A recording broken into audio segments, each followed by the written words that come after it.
What happened in the skies on the morning of September 11th, 2001?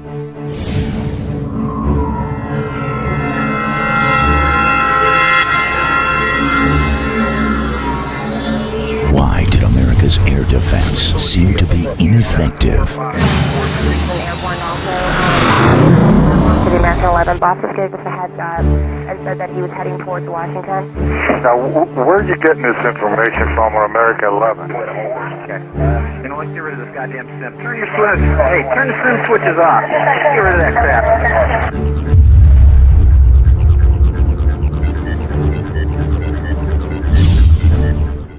According to the 9/11 Commission report, 4 aircraft departed America's airports on a gorgeous September morning in the northeast corridor of the United States.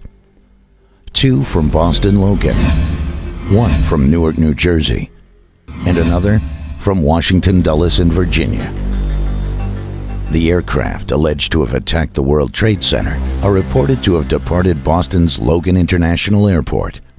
The first aircraft, claimed to be American 11, tail number N334AA, is reported to have departed Logan at approximately 0800 a.m. United 175, tail number N612UA, a few minutes thereafter. Both climbing out to their cruising altitude, it is alleged the aircraft were hijacked by Muslim extremists armed with box cutters. Located at Hill Air Force Base in Utah, the 84th Radar Evaluation Squadron, also known as RADIES, provided software and files through the Freedom of Information Act of the reported radar tracks on the morning of September 11, 2001. We will be analyzing these files throughout this presentation. NORAD provided audio recordings from the morning of September 11, 2001 of their Northeast Defense Command, also known as NEADS, the sector responsible for defending the northeastern United States. The FAA also made available their audio recordings from Boston and Washington. Please keep in mind when viewing this presentation that pilots for 9/11 Truth do not claim data provided by government sources is authentic, yet it must be analyzed.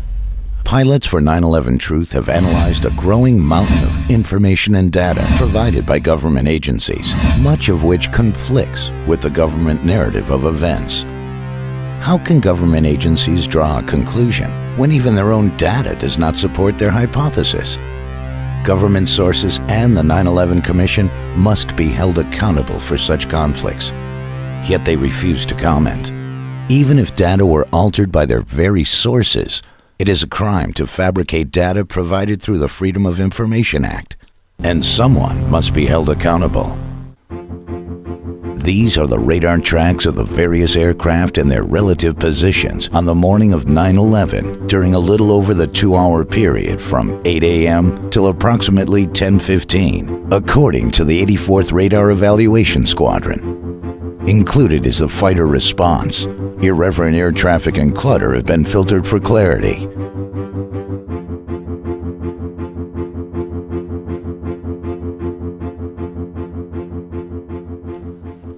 According to the tapes, at approximately 08:15, American 11 was given a turn 20 degrees to the right to avoid traffic. Turn 20 degrees right. The crew read back the instructions and made the turn. Right, American 11. Roughly 15 seconds later, American 11 was given an instruction by ATC to climb and maintain 35,000 feet. American 11, climb maintain level 350. There was no reply.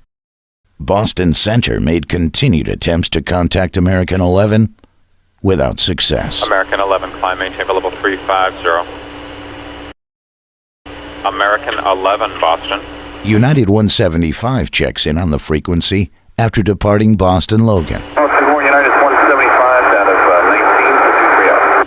United 175, Boston, center, roger. The next time American 11 is heard from was the widely publicized infamous call from Mohammed Atta, supposedly at the controls, in which he is alleged to mistakenly have transmitted over the air a demand meant for the cabin. Is that American 11 trying to call? Study. We have some planes.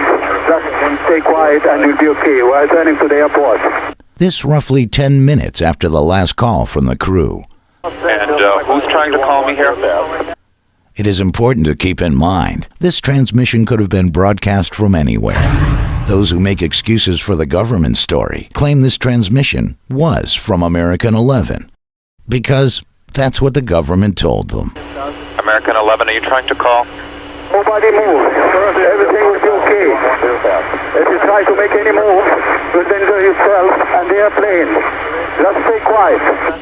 Roughly 25 minutes after departure, 0825, the alleged American 11 changes course according to the Rady's radar. The target turns south and heads for New York City. United 175 then gets handed off to the next sector.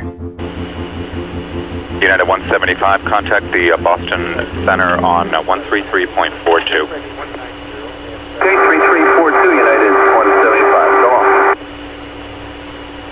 In this sector, UA 175 gets a visual on an aircraft described as American 11.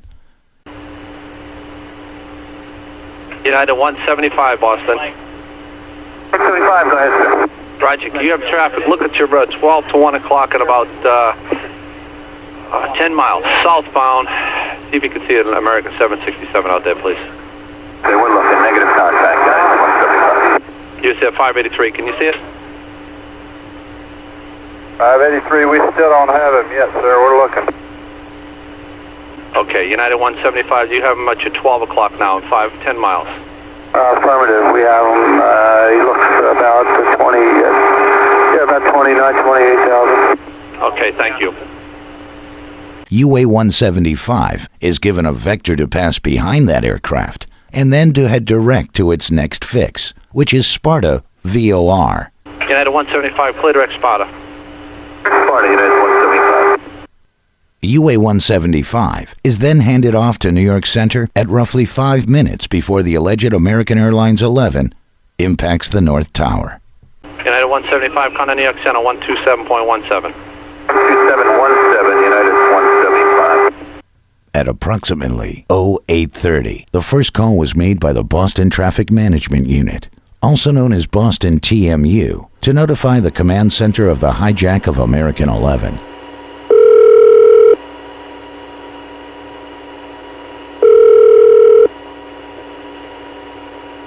Command Center East, Tony. Hi, Tony. Good morning, Boston Center. I got a situation here with American 11, American 11, Boston departure to LAX.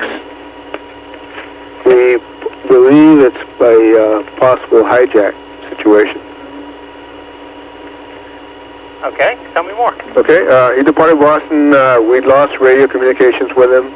Then we lost his transponder, and they believe that they heard in the background something, a threat.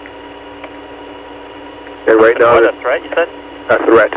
And right now, the aircraft is just west of Albany, going southbound. Okay, I see him. And he's Nobody's talking to him, right? nobody's talking to him at this time. Correct. Okay. Anything I can do to help you right now? And no, I mean, just an advice. We have no idea where this aircraft is going. Maybe a hit up the New York Center. The command center recommends to notify all surrounding centers, especially New York and Cleveland. Okay, well, probably as a precaution, might be good if we call up Cleveland and New York and at least let them know, just in case this guy starts heading there, where they'll have a heads Right. up on it. Okay, let's do that. Cleveland. Hi, Cleveland, New York, Boston. I got a little situation with American 11, American 11. He is a 767 departed Boston going to LAX. We don't know where the aircraft is going. He supposedly going to LAX, was going westbound. We lost his frequency. Then we lost his transponder, and now the aircraft is just west of Albany, heading due south. Oh, my goodness. Okay. Do we have the data block on it? Yeah, it's a primary target presently, and it's heading southwestbound. Okay. No altitude encoded right now. I'll advise the area. The last altitude observed was flight level 290. 29 southbound. Heading southwestbound. He's like towards Hancock,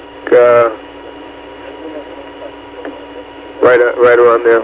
He's southwest of Albany by 1.5 miles. You have no idea where he's going? No idea, sir. All right. You can tag him on the TSD. I did pick him up. Primary only? Primary only. Okay. Okay? Thank you. At approximately 0835, a call to scramble fighters is made by Boston Center directly to Cape Approach, trying to get in touch with Otis Air Force Base. Cape Tracon, Cape on a team in a 41. Cape Tracon? Yeah, hi, are you able to talk to Otis on this line?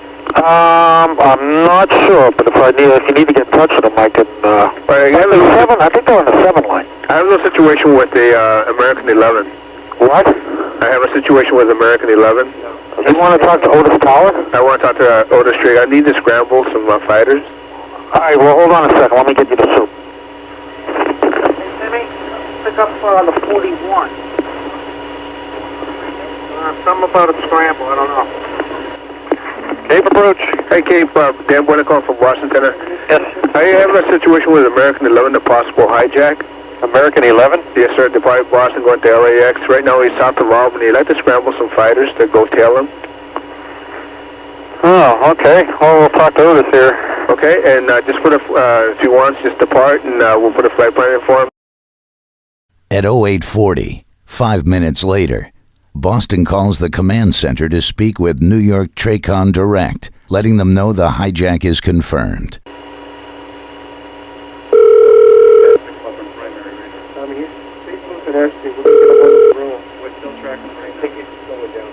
Command Center East, Tony. Hi, Tony, command center here. Boston Center here. Could I get New York Tracon? You bet. Nothing with the... Yes, with American 11. Say it again? Oh, a reference American 11. Have you had any contact with him yet? No contact. It is confirmed hijack, though. Hey, Tracon, hi, Boston Center, good morning. American 11. 767, possible hijack. Okay, American 11, 75, and... 76. Where's he landing? Right now, we don't have any idea, but he was to the northwest of Albany, and now he's down by Sparta, losing speed very rapidly. We believe he's a primary only, and we believe he's on the descent. That's why he's slowing down. I'm just trying to, and he's around the Sparta area now, you say? Yeah, he's around the Sparta area right now. Wow, I just don't see anything. Yeah, it's a primary target right now. Yeah, I'm looking pretty hard for any kind of primary target. We still should be able to see it, and I don't see... I do have something on the TSD if that gives you an idea of which way he's heading.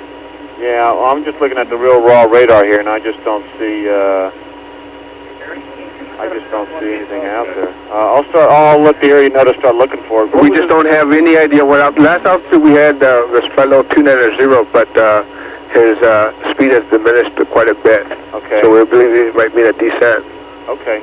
Alrighty. I'll pass it along to the sector. All right, just be careful. Understand. Check. Hey, Boston? Yes. You said you confirmed the hijack. How'd you... Well, what has happened, the pilot has kept the mic keyed while the person's in the cockpit, the flight deck. Okay, and what are you hearing? The threat, I don't really know what they're hearing, but that the suit came down and confirmed that is the hijack. Okay, if you learn anything else, please give us a call so we can help you out as best we can. Does New York know about this guy heading? New York knows, Cleveland knows, maybe Washington will be next. We're going to scramble some fighters to tail him. Okay, coming out of Otis? Yes. Okay, I'll take care of the coordination with Washington Center. I will advise them of what's going on. Thank you.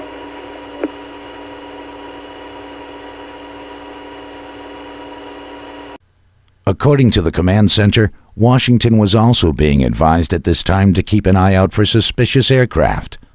This was an hour prior to the attack on the Pentagon. At 0845, 1 minute prior to the North Tower impact, Cape calls Boston and advises them they would need to get authorization from the Northeast Defense Sector, also known as NEADS, to launch fighters. Cape gives Boston a flight ID of the fighters as Panta 45 and 46. Do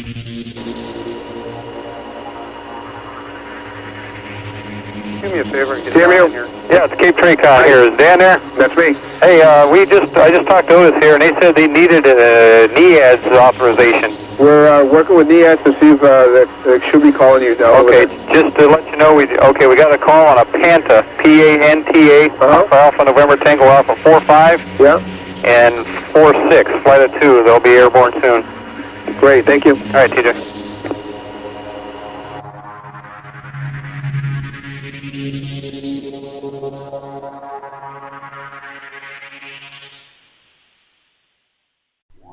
It is interesting to note that American 11 and United 175 both have the same departure and destination, Boston to LAX, but were given different routing. American 11 was cleared along the preferred Great Circle route to LAX, which directs flights over Syracuse, New York. This is the most direct route to Los Angeles International Airport. United 175 was given a more southern route, used mainly by departures out of Newark. Due to the cleared southern route of the alleged UA-175, the aircraft was closer to the World Trade Center after the first tower strike.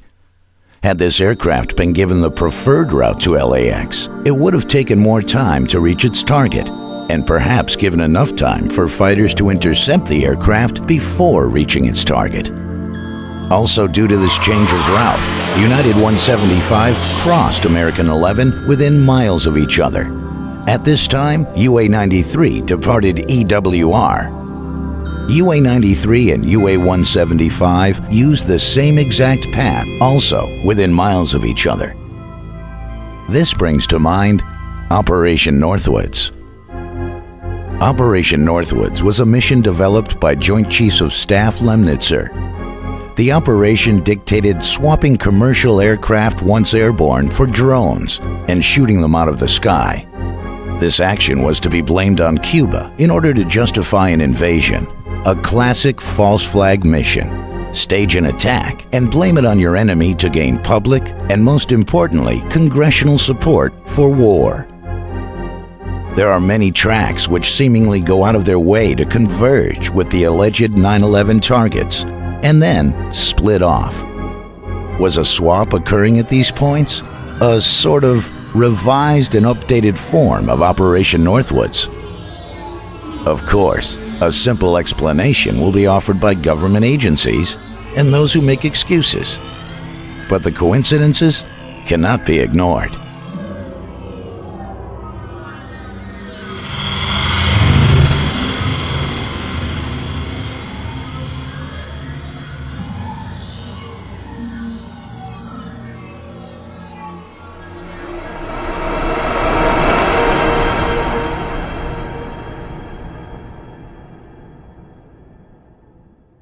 At 8:52 a.m., fighters are launched from Otis Air Force Base. Needs repeatedly wants the fighters to go direct to the Z point, to New York City, and demand the FAA ATC clear a route. I don't know where I'm scrambling these guys to. I need a direction, destination. Okay, I'm going to give you the Z point. It's just north of New York City. I got this lat long 4115, 7436, or 7346. Head them in that direction. Copy that. Then a report comes in that the hijacked aircraft just struck the World Trade Center. What's your Sergeant Sean doing? May I help you? Yeah, it's 1st Air Force Sergeant Tibbetts. We just confirmed from down here that was one of the same, the hijack and the plane hitting the building. First Air Force confirmation, one in the same American Airlines and into the World Trade Center. Copy? Is that what you said, sir? That's copy, yes. Another report is circulated through the system that the last known position was 15 miles east of JFK. Last position I got from Boston was 15 miles east of JFK. Instead of the fighters being scrambled directly to New York City, Needs changes their route to hold in W105, a warning area off the southern coast of Long Island based on the last known position that was never verified.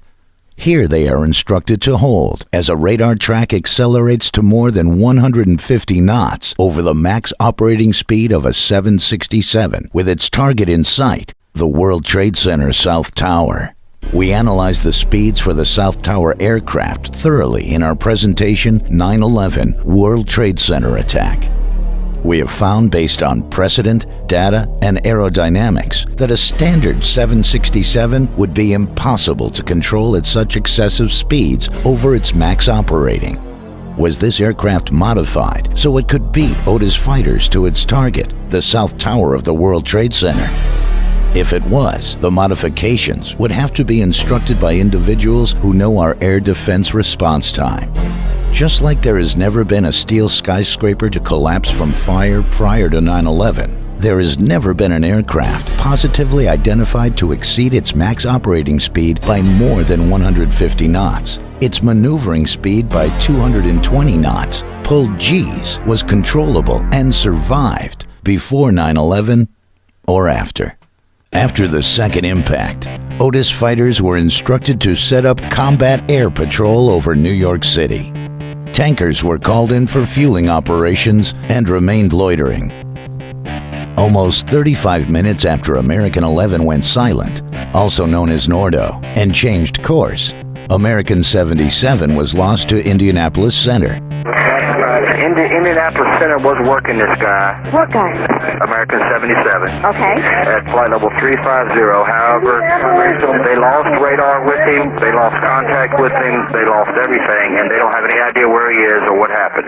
So what we've done at the surrounding centers here is to tell everyone to look out for limited codes, primary targets, or whatever the case may be. Okay. Indianapolis contacted American Airlines 3 times to notify them of another missing aircraft. At 9:08 a.m., Langley was also notified and ordered to battle stations, an order in which pilots are sitting in their cockpits, ready for flight. Yet Langley fighters didn't get airborne till almost 20 minutes later. Tell Foxy to scramble Langley, send them in the same location. Battle stations or scramble? Battle stations only, Langley. And were given instruction to head out over the Atlantic instead of directly to protect Washington. Say again, where you want him? We want him in the Whiskey 386 area. All right. Yeah, No problem. thanks, okay, brother. Fighter from... As soon as the Pentagon was attacked, Langley fighters turned towards Washington. There are many other bases closer to Washington and New York City that offer defense. Otis and Langley were selected due to the fact many fighters from other bases were out on training exercises. Several training exercises were in effect on the morning of 9/11. I hope they cancel the exercise because this is ridiculous. You guys watching the news? Yeah, they got it on in the battle cab right now. Yeah. Yeah, I wasn't sure. I've been watching it for about 10 minutes, and I said, I wonder if they suspend the exercising? Not at this time, no. I've never seen so much real-world stuff happen during an exercise. Andrews Air Force Base is within 10 miles of Washington, D.C. The fighters were sent to North Carolina. Atlantic City F-16s are much closer to New York City than Otis Air Force Base F-15s. Atlantic City fighters were training out over the Atlantic. In fact, Otis also had fighters out on training missions. He had 2 fighters on alert. Needs was also in training mode when the attacks occurred. Needs had simulated tracks on their radar screens and didn't remove them till almost 9:30 a.m., well after the second tower impact. According to Captain Jeff Lottis, a former F-15 fighter pilot with 2 tours of duty in Iraq, false inputs on radar screens is unprecedented, except on 9/11. You can hear the confusion when Needs is attempting to locate their tankers. Call sign Team 23. No, Team 21 and 107. Thank you.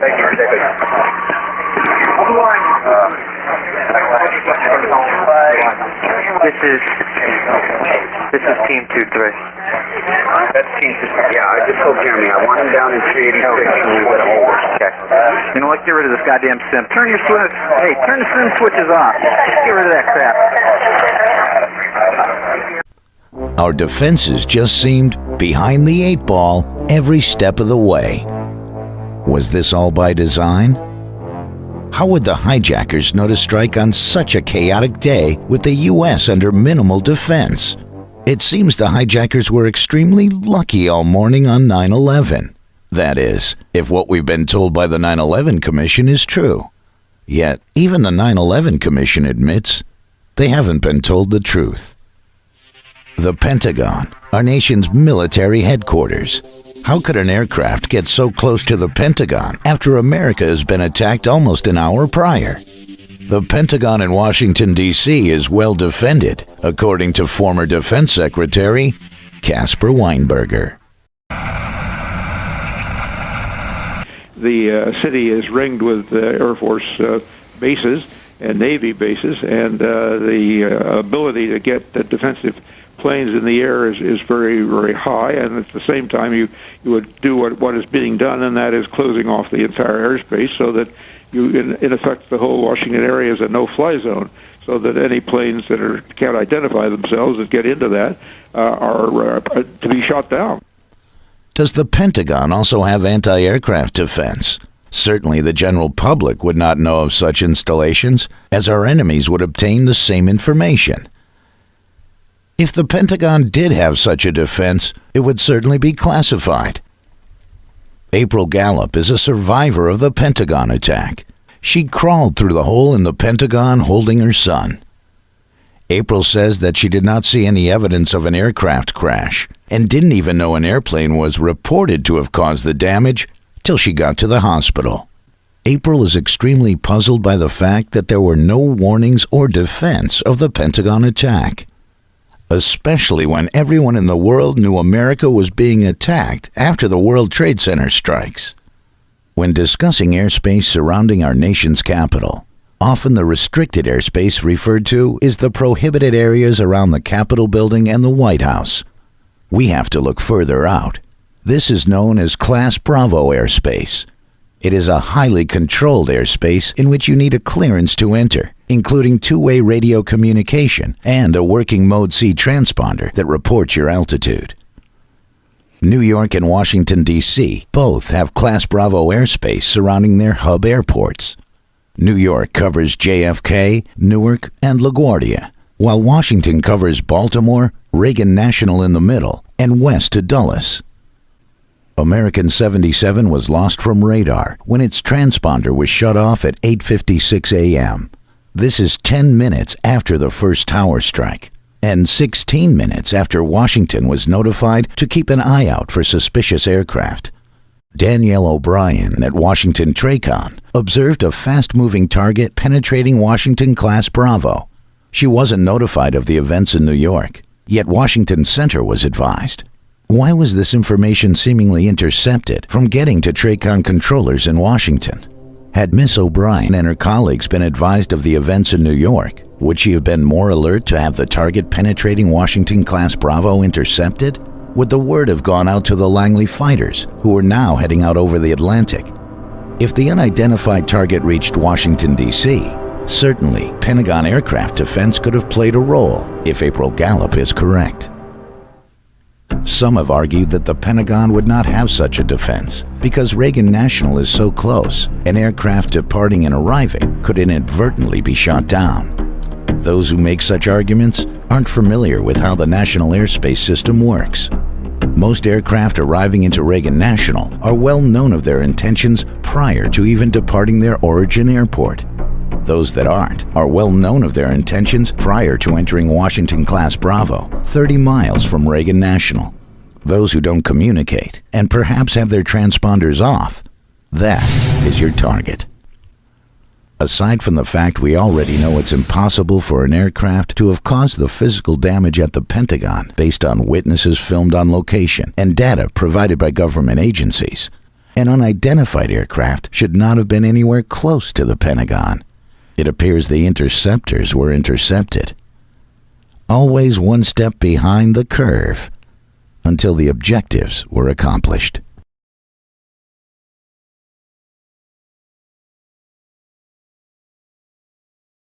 The confusion caused throughout the system on 9/11 seems to be the contributing factor of why the perpetrators were so successful in carrying out their missions. Hey, turn the sim switches off. Get rid of that. When an unidentified target was approaching Washington, D.C. from the west, a message was sent out in the system that American 11 was still airborne.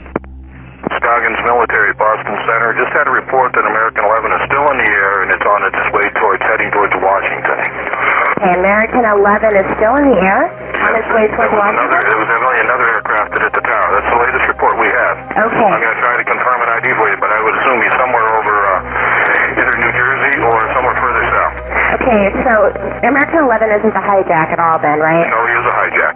American 11 is a hijack? Yes. And he's going into Washington? It could be a third aircraft. It could be a third aircraft going on to Washington. Do you have a Mode 3 on him, sir? No, Mode 3, we're trying to get a radio DME if I can. This is a report I had from Washington Center. You might want to get someone on another phone talking to Washington Center, see if they have him tracked up. Copy that. And then get maybe a DC guard or somebody up there on the aircraft. Okay, do you have a lat long right now on it? I will try to get one. Okay, copy, thanks.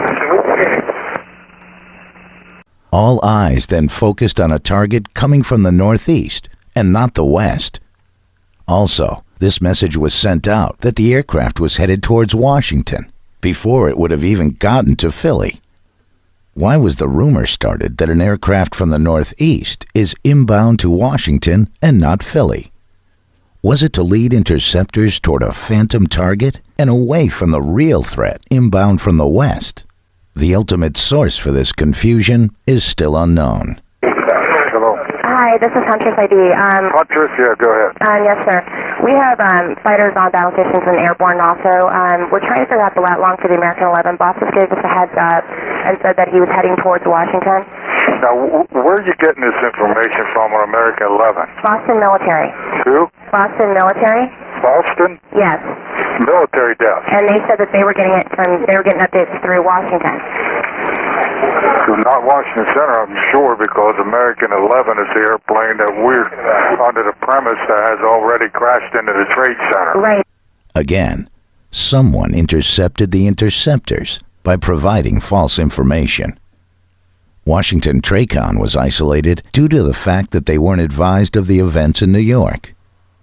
The rest of the system was virtually isolated from Washington TRACON because TRACON didn't feel the unidentified target may be a threat until it was too late. Again, due to the fact the information seemed to have been intercepted from getting to Washington TRACON. Have any information you may need on this flight? Okay, if you could do me a favor and have them call us. We cannot call out for some reason. By this time, many are aware of the infamous Norman Mineta testimony given to the 9/11 Commission. The aircraft was 50 miles out, 30 miles out, 10 miles out. Do the orders still stand? The plane is 10 miles out. The young man also said to the Vice President, do the orders still stand? And the Vice President turned and whipped his neck around and said, of course the orders still stand. Have you heard anything to the contrary? Well, at the time I didn't know what all that meant. And the flight you're referring to is the flight that came into the Pentagon. Yeah. To this day, there has been much controversy over what exactly those orders were. Were they to stand down in order to let the Pentagon attack occur? Were they a shoot-down order? Mineta's testimony has been among the most damaging because those who make excuses for the government story are having a very difficult time trying to explain such a conversation with the Vice President. Some young man came in and said to the Vice President, there's a plane 50 miles out coming towards D.C. So I said, Monty Belger, who's the number 2 at FAA, I said, Monty, what do you have on radar on this plane coming in? He said, well, the transponder's been turned off, so we don't know who it is, and we don't know the altitude or speed.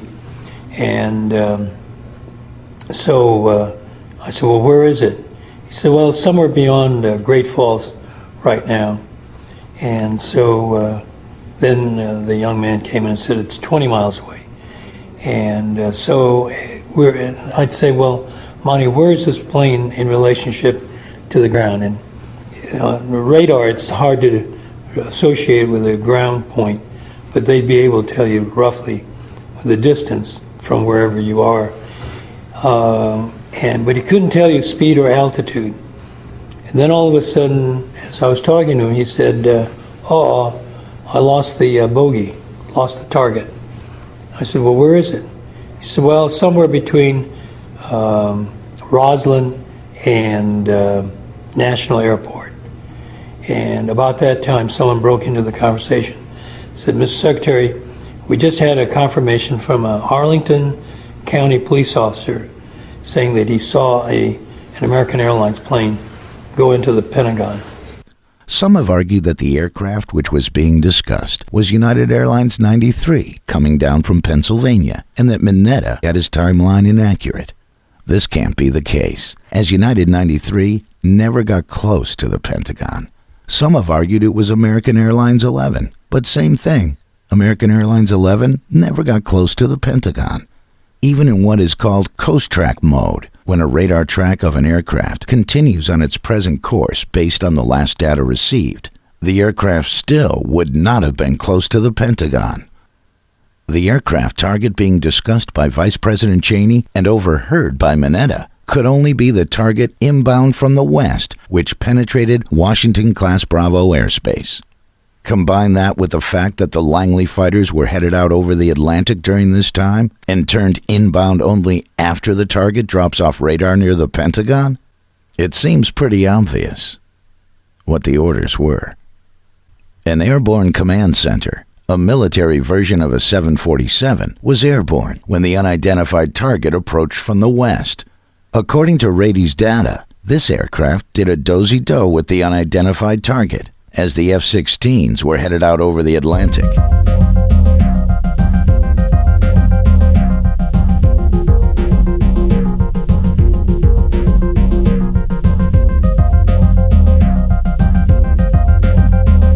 Again, at the moment the target disappears at the Pentagon, the F-16s are then turned towards Washington. Operation Northwoods proposed swapping aircraft for drones and using them in a false flag attack to blame on Cuba. There is evidence of the original aircraft still airborne after their supposed crash. Unlike the false rumors floated through the system in an apparent attempt to intercept the interceptors, there is data which does show UA-93 still airborne after its alleged crash, as well as N612UA, the aircraft which supposedly hit the South Tower. ATC transcripts show UA-93 still airborne at a location just south of the impact crater. ACARS data, a device used for communicating with aircraft, show UA-175 still airborne in western Pennsylvania, almost 20 minutes after its reported crash. This ACARS data reports the closest station transmitting to and from an aircraft. The official flight path of the alleged UA-175 shows that if the aircraft were to receive an ACARS message, it should have come from these transmitting locations. This is the map of the ACARS facility surrounding the New York City area. However, ACARS stations were reported to have transmitted from Harrisburg and Pittsburgh, PA, after the alleged impact at the South Tower.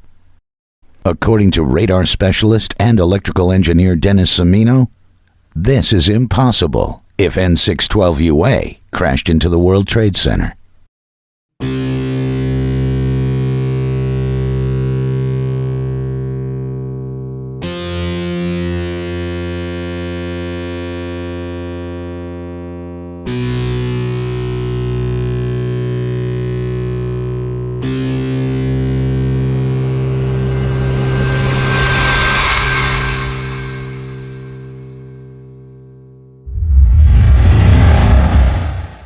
War games, simulated radar tracks, routing clearances other than preferred, enabling the second aircraft threat to be closer to the World Trade Center after the first impact.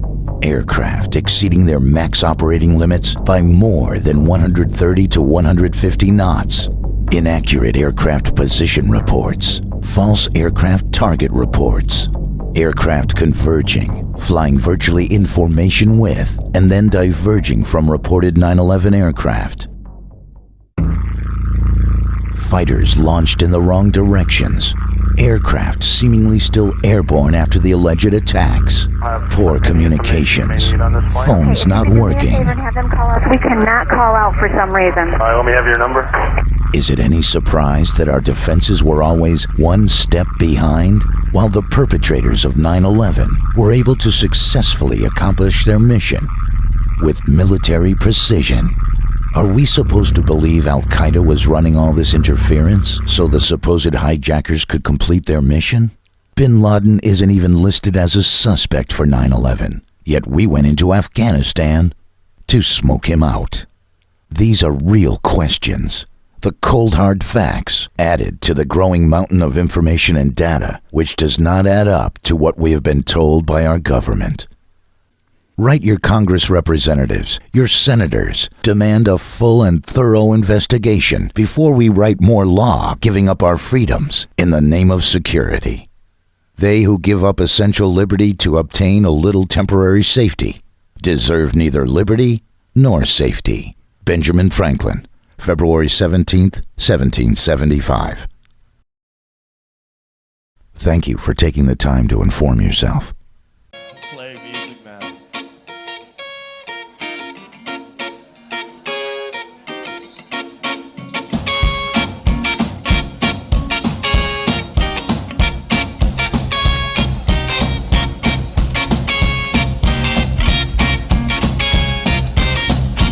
Give a ticket for an airplane.